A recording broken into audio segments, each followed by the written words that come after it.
All right. Good morning, guys.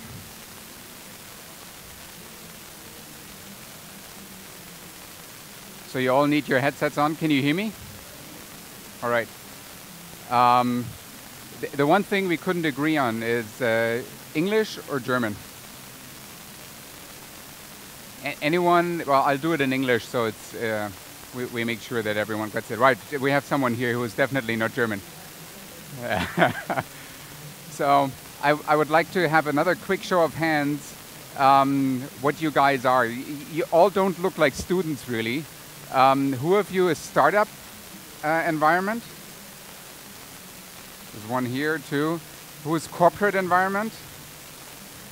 All right, cool. So let me give you a quick background about myself. I'm the founder and CEO of Time Matters Group, and I'll come to what we do in a second. It's a company that I spun off in 2001 from Lufthansa Cargo, and grew the business from spin-off to 100 million in revenues in 16 years now. Have been very successful there. We did a management buyout in 2007, and we sold the company back to Lufthansa just previous year. It's about 200 people, 10 offices, a global setup. We did 2 acquisitions to grow to 100 million, but these were rather smaller things, so most of what we've done has been organic growth through new products and new services over the 16 years. One of them we have completely spun off, which is Liefery. So I'm also the founder and chairman of Liefery, which we brought from startup to about 20 million euros revenue in a little over 2 years. We did the incubation, the market launch, and then we brought it into a new structure, which is something I'll get to in a second. It's now based in Berlin. It's about 100 people, and we've collected a little over 15 million in funding over the previous years to get the company where it is today. To give you a quick idea, both businesses that I'm involved in are really asset-light platforms. So we consider ourselves service and technology platforms. A lot is focused on service, but the core, the base of the business is really a technology platform, which you can probably take from we're a logistics player that is doing 100 million in revenues with only 200 people, which is something you rarely find in logistics. So it's very much rotating around the idea of building a platform, being asset light, don't having any cars, don't having any airplanes that we have to operate. So it's all very lean. Now, I'd like to give you a quick run, very quickly, on what exactly we do so you can get a better understanding. Time Matters. The easy pitch is we're experts in fuck-up management. You can just take the idea, if something goes wrong somewhere, that's when you call us. One example of that is a couple of years ago when the volcano erupted in Iceland. This was great for us. This was the best 2 weeks we ever had because supply chains broke down all across Europe, and that's when customers suddenly realized that supply chain risk management is really important.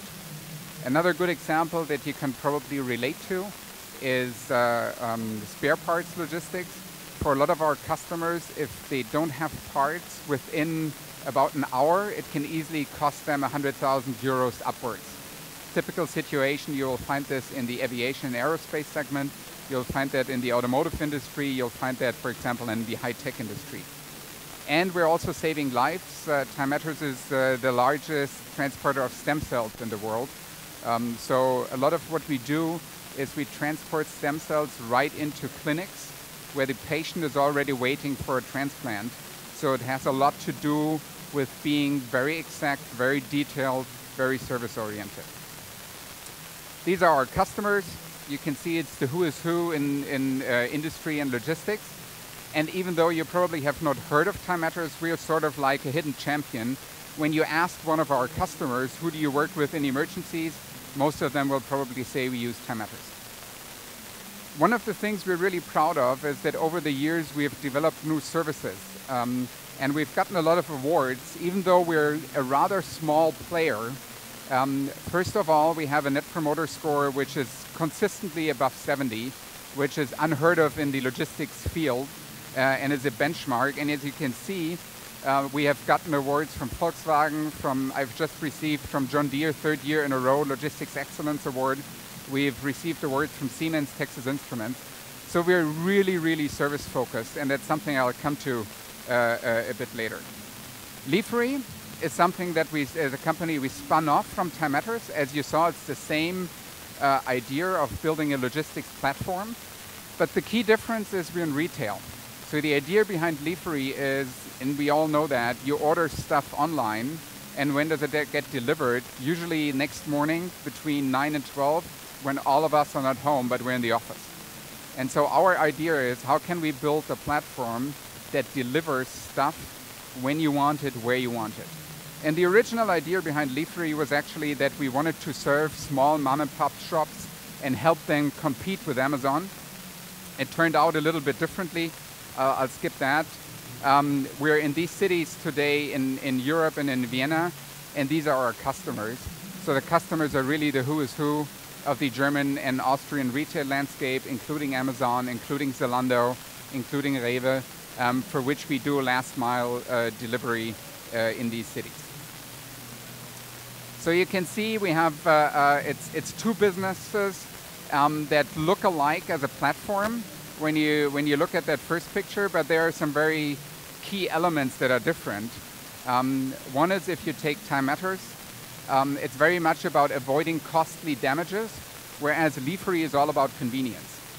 And that leads to the second thing, is Time Matters is all about single shipments. We have individual shipments that cost anything from 300 euros to 100,000 euros. And at Liefery, the idea is really scaling a business, bringing the price down of a shipment so we can compete actually with an overnight shipment. And if we go to Berlin today, we're already at a scale where we can produce a delivery as cost efficient as a next day delivery can be. So that led us to the question in growth, how do we structure new ideas? And one of the things you will see up here is that we built a template for us, and in which we realized that there are certain things where we have just growth projects, where we will set up, where we'll keep things within the line structure and have our team leaders develop new ideas, incremental developments basically.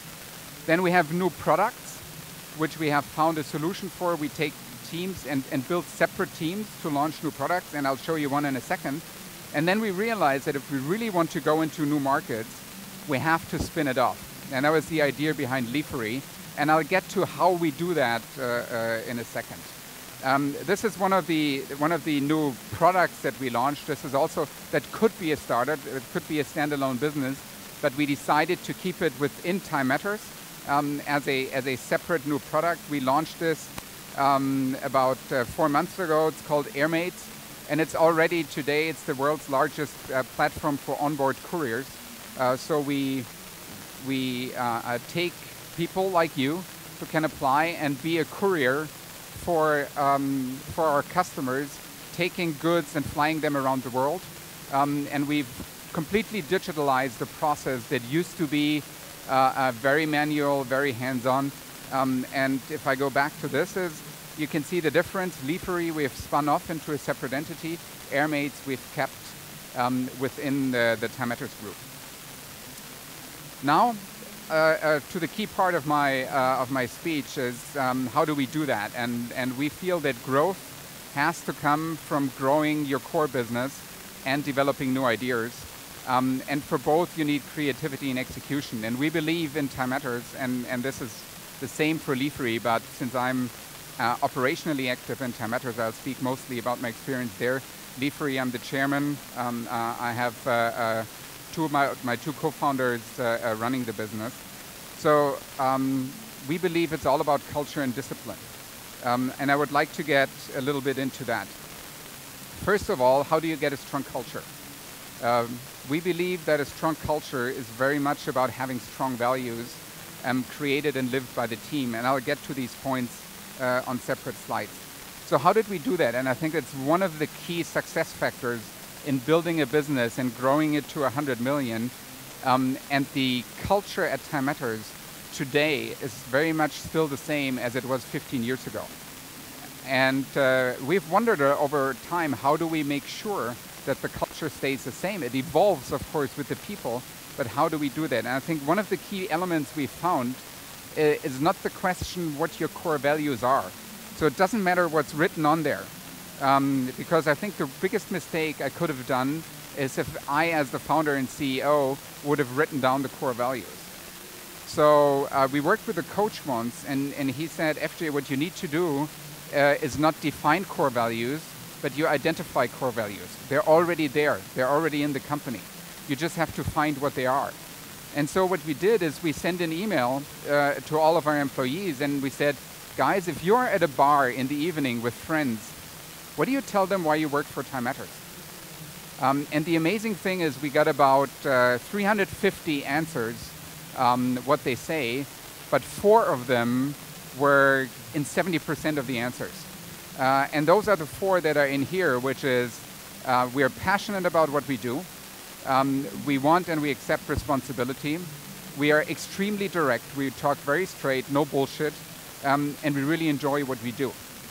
And so this for us was the eye-opening that these are the core values of Time Matters, and that this is why people work at the company, and this is something we need to preserve. The question is, how do we find the right people? If I look back at the 17 years, the biggest mistake I've always done is hiring the wrong people. It's no matter how structured you are, I think it's the most difficult thing. One of the things we've identified is something that goes very much in line, again, with our core values. It's passion and discipline always beat competence and experience. And what do I mean by that is, how often have you been in situations where you look at a CV and you say, oh, this guy is perfect. He knows everything about the industry. He's worked there for 10 years. This looks just fine. And then you go into the interview and something is missing. You're not sure what it is, but you come out of the interview and you say, I don't know, I'm not sure what it is, but let's just hire him. And about 3 months, 4 months into having him on board, you realize it just doesn't work. Because the key thing is the person doesn't have the culture that you need in the company. And for us, we have realized that it's all about passion and discipline. Maybe different for you, but I think for us it was important to understand what are we really looking for when we hire people.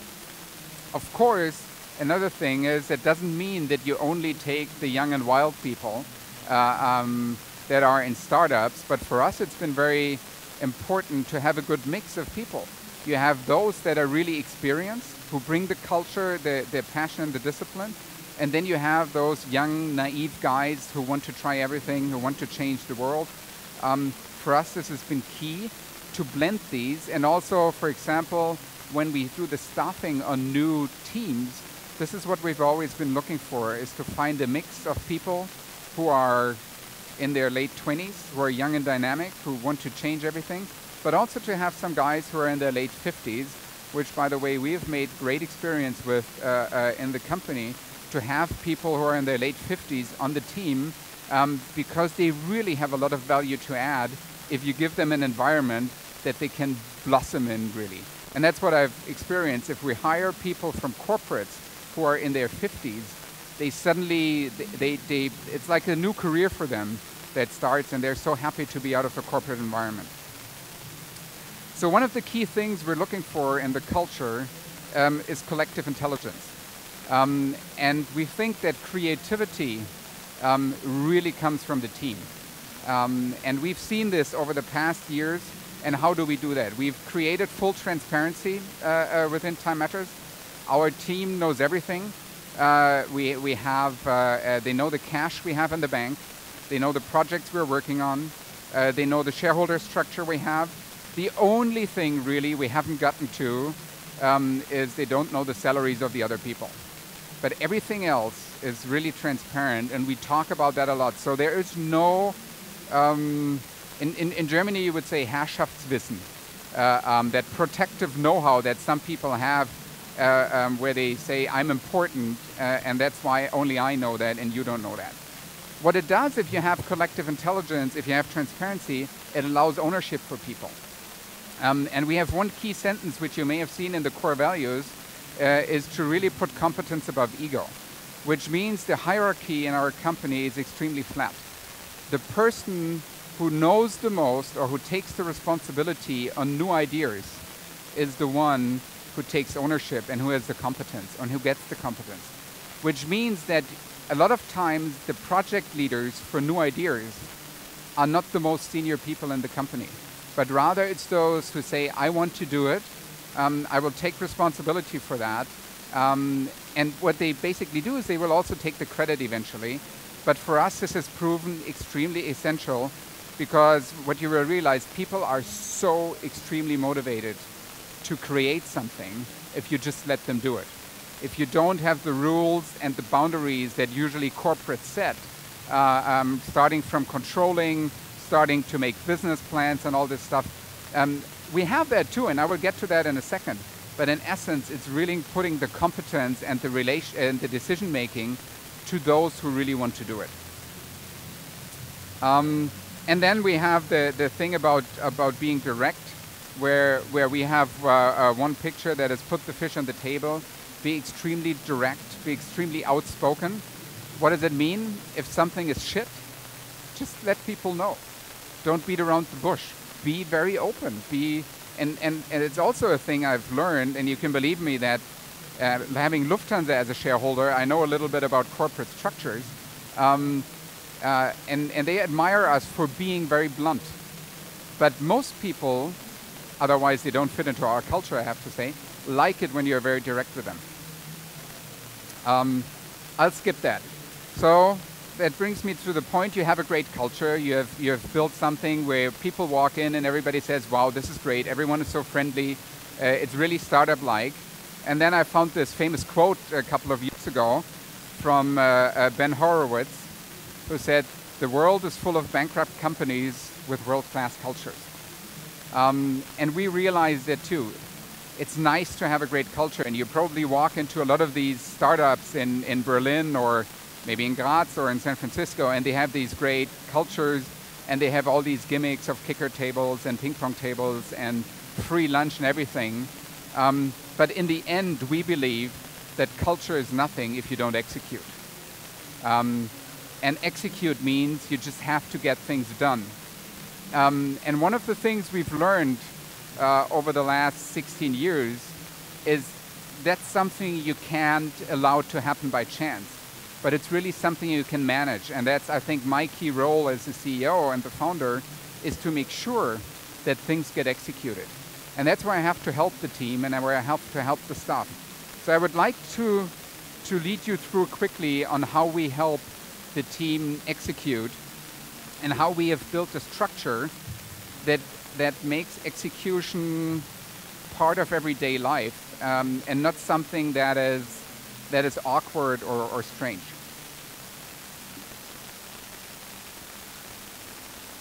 So the first thing, and that may be very you may say this is okay, this is common knowledge, but try to find out how many companies really know what their customers want. So it's one of the things we spend a lot of time on is talking to our customers, really understanding what is it they want. And I give you an example on this chart is, for a while we weren't sure if we were hiring customer service agents. What are we looking for? And so HR came up with, well, these people need to be friendly most of all. And we weren't sure, do we really need friendly people? Of course everyone wants to have friendly people.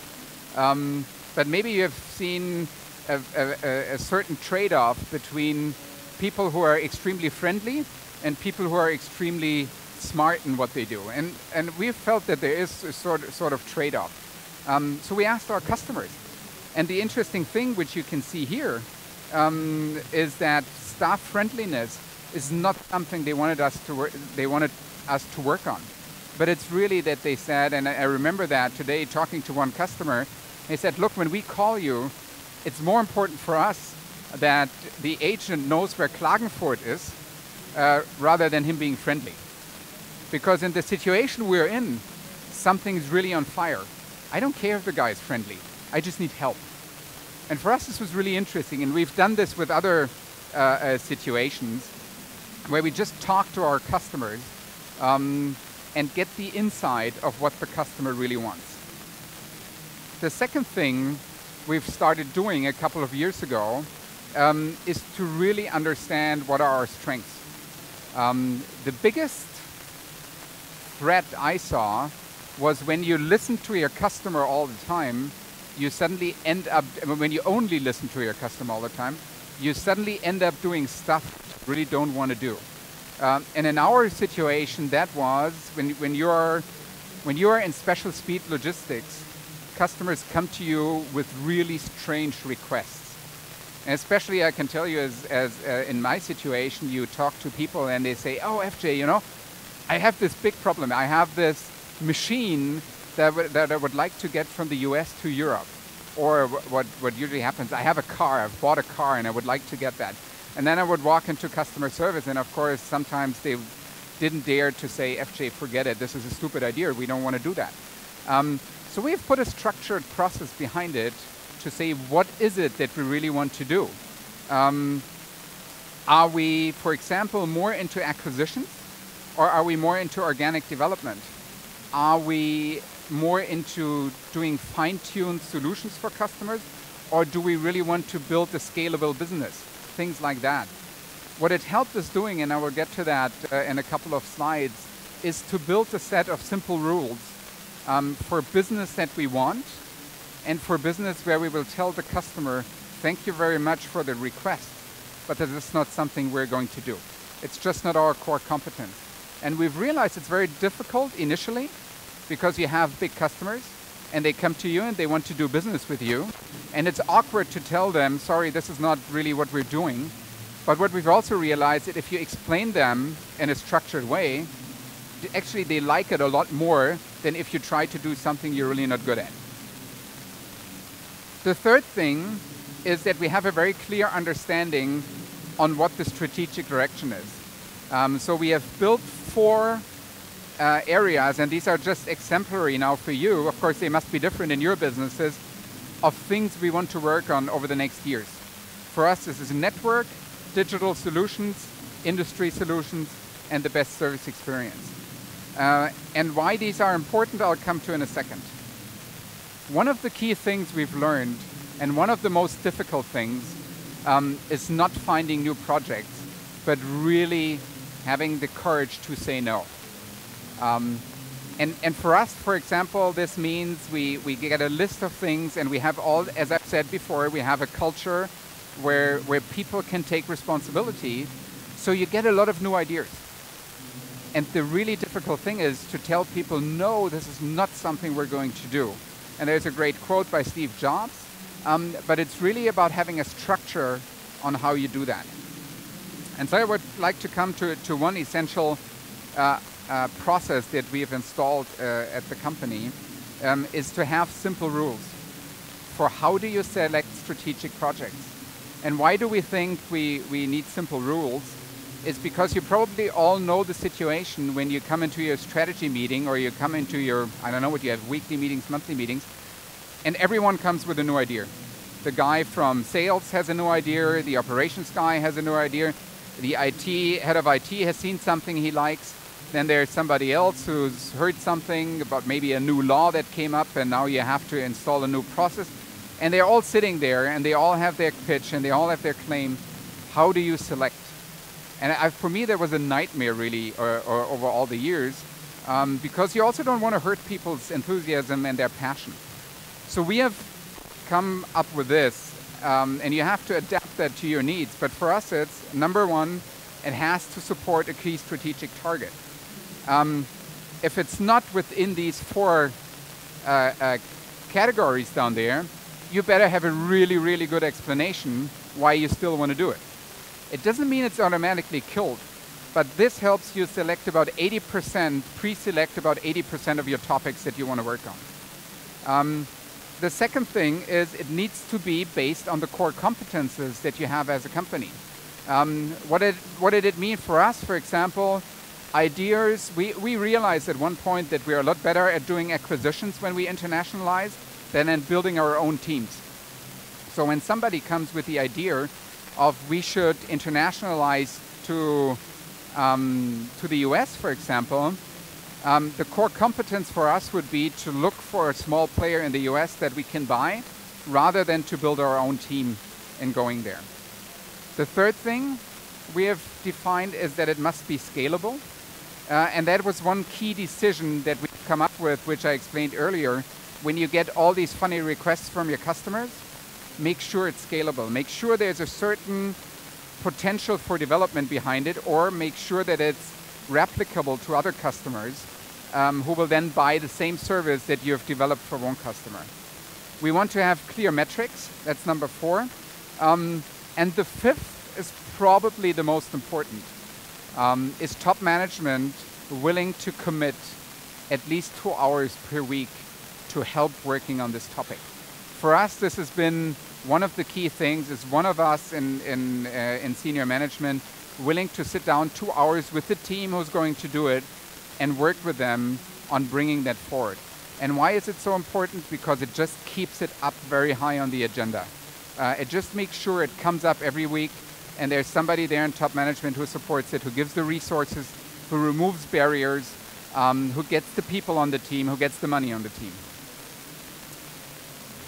The second a really important thing we've installed in the company is to have a rhythm that guarantees the discipline. And I don't want to go through the whole rhythm, but we've really developed a structure that works throughout the whole company, that starts with a daily huddle that we mandatorily have in all teams, and I come to that in a second, and up to the CEO. Then we have weekly meetings, we have monthly meetings, and we have annual and quarterly meetings. And these are the few meetings that are really mandatory for everyone to participate in. And why is it so important? Because this is the basis for collective intelligence. If everybody is participating in those, that's where you ensure that you have the same level of understanding and knowledge throughout the company. And I would just like to explain the example of our daily huddle. Every morning at 9:33, all the Time Matters operational teams get together in a global call. So as I've said before, we have 10 offices around the globe, going to Shanghai, to Singapore, to Dallas in the US, and then a lot in Europe. They get together every morning at 9:33 and call in and share what has happened the previous day and what's going to happen on that day. So if we already know about important things that are happening during the course of the day, that's when that gets mentioned. Then this information goes into an operations management huddle at 11:01, where all the heads of operational teams get together. Now 9:33, this is really the agents and the supervisors that get together. At 11:01, it's the operations management team that gets together, and they exchange all their information.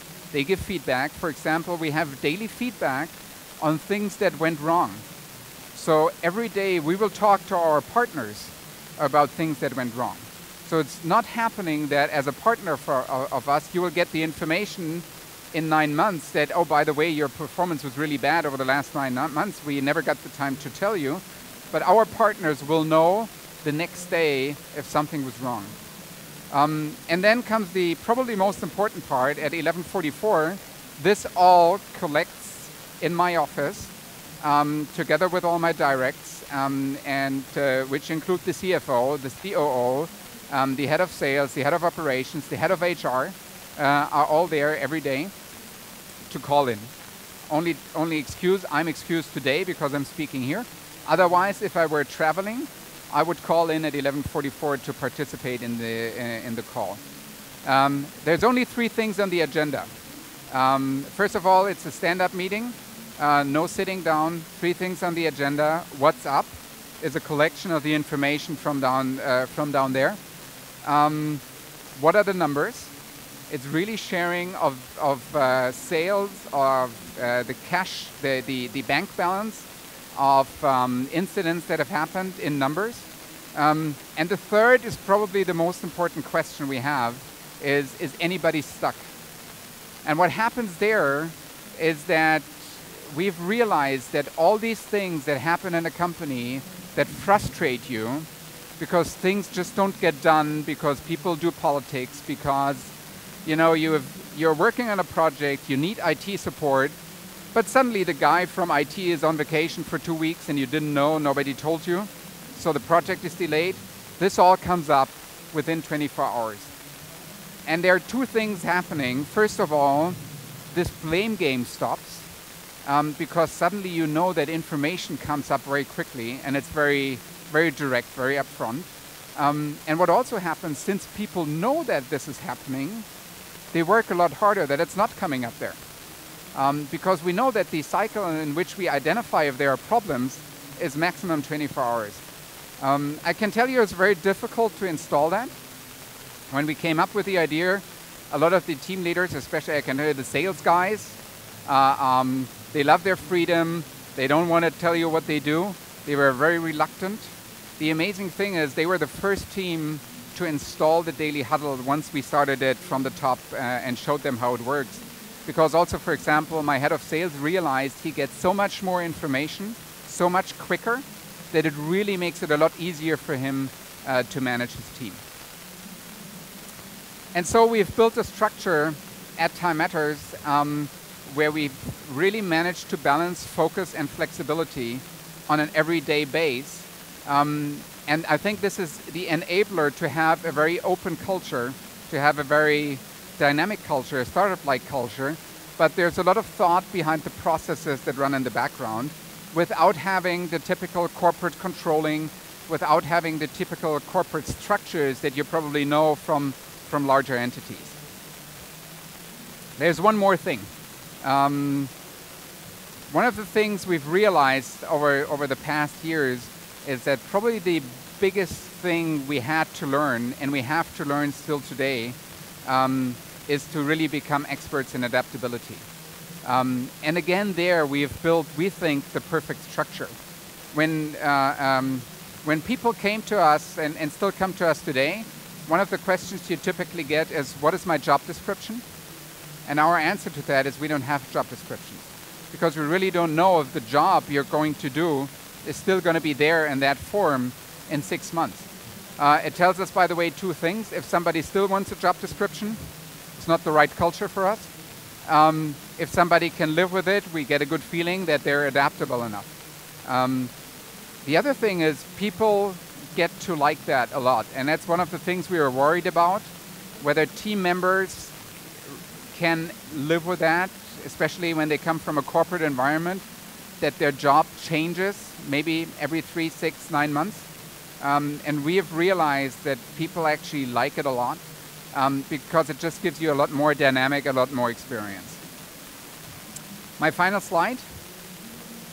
What's the best diagnostic question you can have to check whether your culture is working?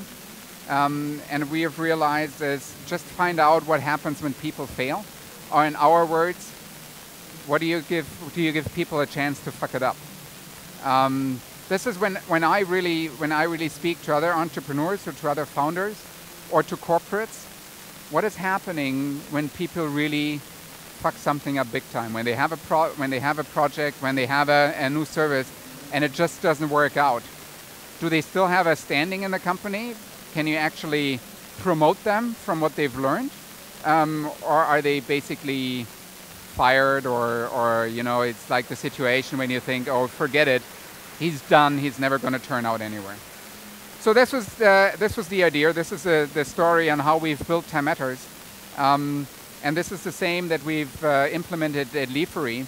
And what it has given us is really a formula where I believe today we can be in whatever business we want to, as long as it's service and tech oriented, because it's very much the same. It doesn't matter what you do, but it matters on building the right team, building the right structure, and having the discipline to execute. And it had, as I've said before, it has helped us grow from a startup to 100 million in revenues. By the way, we're extremely profitable, very successful in our segment, and at the same time having loads of fun doing what we do. Thank you very much.